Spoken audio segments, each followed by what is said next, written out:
बहुत अच्छे। अब हम future perfect tense passive voice शुरू करते हैं। Future perfect tense passive voice.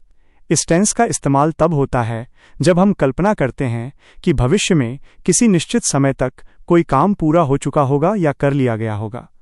पहचान, हिंदी आइडेंटिटी, वाक्य के अंत में जा चुका होगा, बाय गया होगा, बाय गए होंगे आता है। रूल, नियम। इसमें सबसे ज़रूरी बात यह है कि चाहे सब्जेक्ट एक वचन हो या बहुवचन, हमेशा विल हैव ही लगेगा। हैज़ का प्रयोग नहीं होता और साथ में बीन जुड़ जाएगा। स्ट्रक्चर, सूत्र।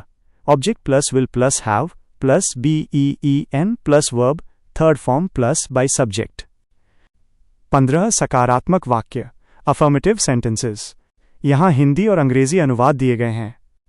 Hash, English sentence, passive voice. Hindi meaning. 1. The work will have been done. काम कर लिया गया होगा, बाय हो चुका होगा। 2. Food will have been cooked. खाना पकाया जा चुका होगा। 3.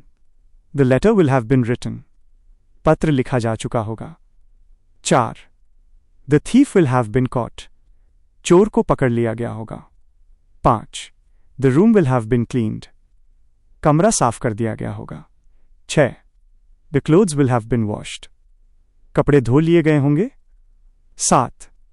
The car will have been sold. Car बेच दी गई होगी। 8. The syllabus will have been completed. पाठ्यक्रम पूरा कर लिया गया होगा। 9. The match will have been won. Match जीत लिया गया होगा। 10.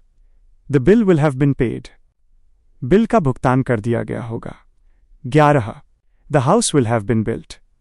घर बना लिया गया होगा। 12. The invitation will have been sent. निमंत्रण भेज दिया गया होगा। 13. The truth will have been told. सच बता दिया गया होगा। 14. The decision will have been taken. फैसला ले लिया गया होगा। 15. The plants will have been watered. पौधों को पानी दिया जा चुका होगा। ध्यान दें, इंपॉर्टेंट नोट, इसमें कभी भी हैज़ का इस्तेमाल नहीं होता। Correct, he will have been informed. Incorrect, he will has been informed. क्या अब हम इसके